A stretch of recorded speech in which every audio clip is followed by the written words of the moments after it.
Does he have ace-king? He's got to wonder, does he have ace-king? That's the hand that I would think he, might put him on.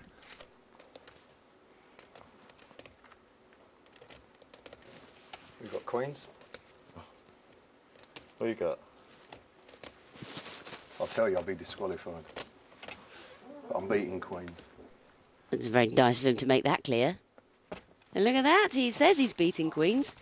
And then Andy Black throws the queens away.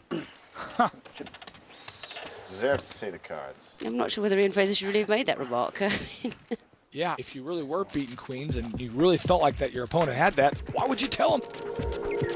I'm not worried about any of these players at all, and they won't change the way I play, Everyone says to me, oh, you're playing so-and-so now, what do you think about their game? To be fair, I'm not worried about anyone's game. I'd rather let them worry about my game, and I'll take it to them. Time now for a late night poker retro hand. We're going to watch this next hand from the point of view of just one player, and it's going to be the online qualifier, Andreas Jurbeck. We're only going to see his two cards, just like he's doing. And up till now, Jurbeck has played pretty snug. He's in the big blind this hand, and Maria Dimitriou, who came through from the semi-final, Peter Costa's lovely niece, he's the former champion, she's coming in with a raise. Yeah, what one's that?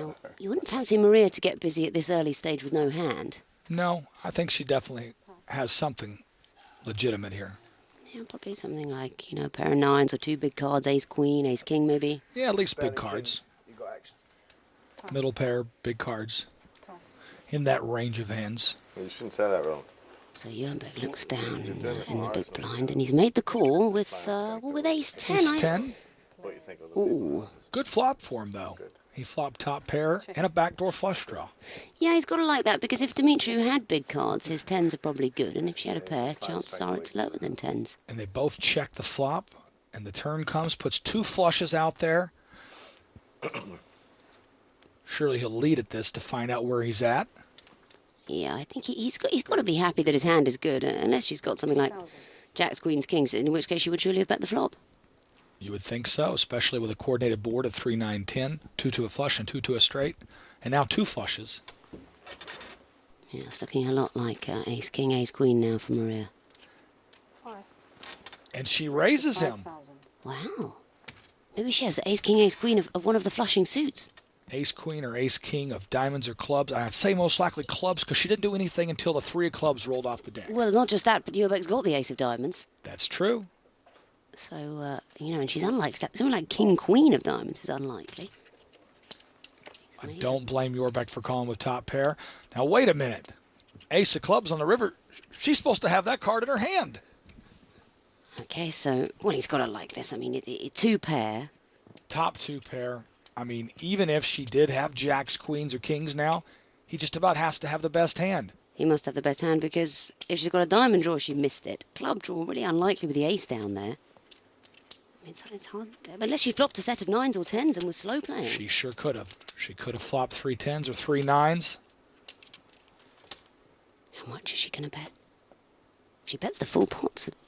She just bet 4,000. 4,500. Oh, too small of a bet to do anything. Maybe it's a value bet. Maybe she does have 3 tens or 3 nines. It's a great bet, but I think it's a must call for Jurbeck here. Oh, he has to call now. If she'd have bet the pot, he could have laid his hand down. But now he's forced to call. 4,500 into an $18,000 pot. He's got to see what she has. He's got to look her up. Funny, I think if it was a player like Andy Black or Roland de Wolf, there would have been scorch marks on the bays for the call. But here he's respecting Dimitriou. Who hasn't played many hands tonight either. She's been fairly tight. And he makes the call. He's made the call. Now let's see what Maria Dimitriou had. Oh, 2 8s. What gutsy play from Dimitriou. I mean, she's unlucky that he hit the ace on the end for 2 pair. He might have called anyway, but it sure made it a lot easier with that ace on the river. Yeah, I think she's unlucky, because it's a good strong play from her, but his hand was just too big to pass. And that got the internet qualifier off to a good start. I'm very excited. This is my first live event, and being through to the final was more than I could expect.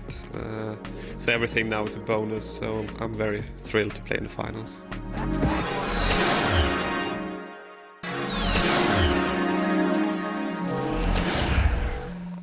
Welcome back to the final table of Party Poker, Late Night Poker.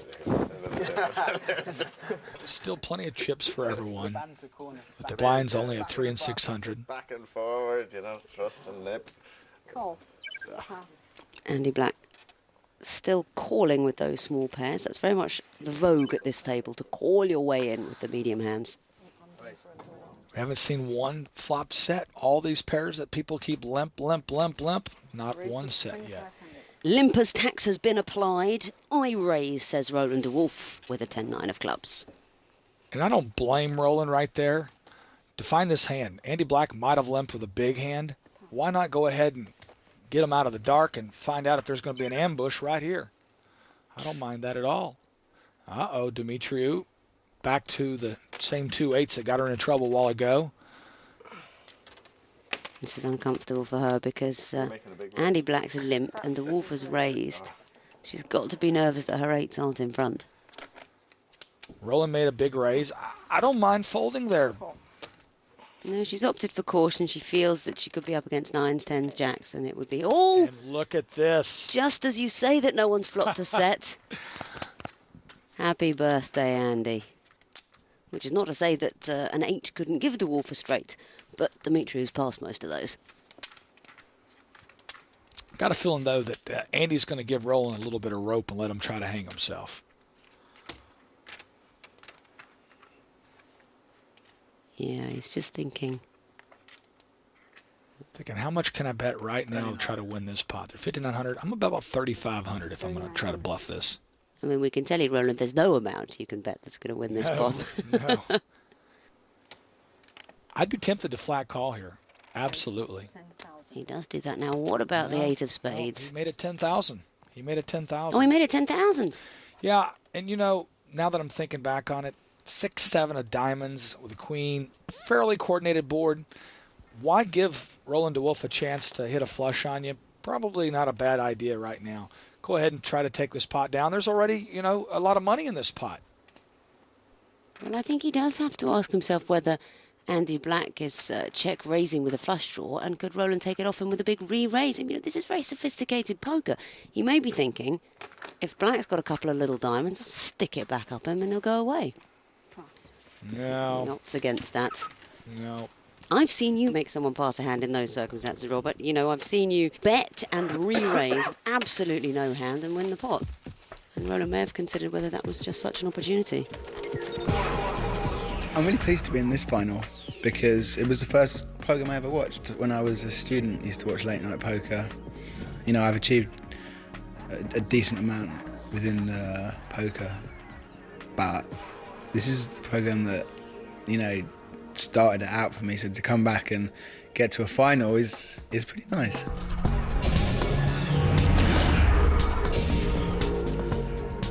Meet Phil Hellmuth.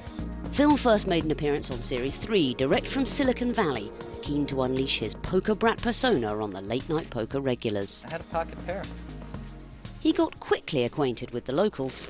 Oh, you played it very well. You would have been losing. This time I played this hand differently. You would have been losing. That's exactly what I had, John, in my mind. I said 2 jacks. This was weird. Oh my gosh, it looks like Hermes is going for it. Hard to believe Hermes can beat 2 pairs aces up at this point. Okay. Hermes got a pair of 9s. Only a 9 will get him out of this. This is a win. But Phil didn't much like the locals, so he knocked them out, won his heat, and in the final met a player who talked almost as much as he did. You only talk. Do. She's a nice friendly guy. I'll show you. You want to see it? I have to admit it was better than I thought you had. Yeah? Yeah. All right. Thank you. Get a compliment from you. I'll give you another compliment. You two want to sit together? Hours later, Phil became the Late Night Poker champion. Hellmuth wins the Late Night Poker Championship. What a doozy! Rolled over and died.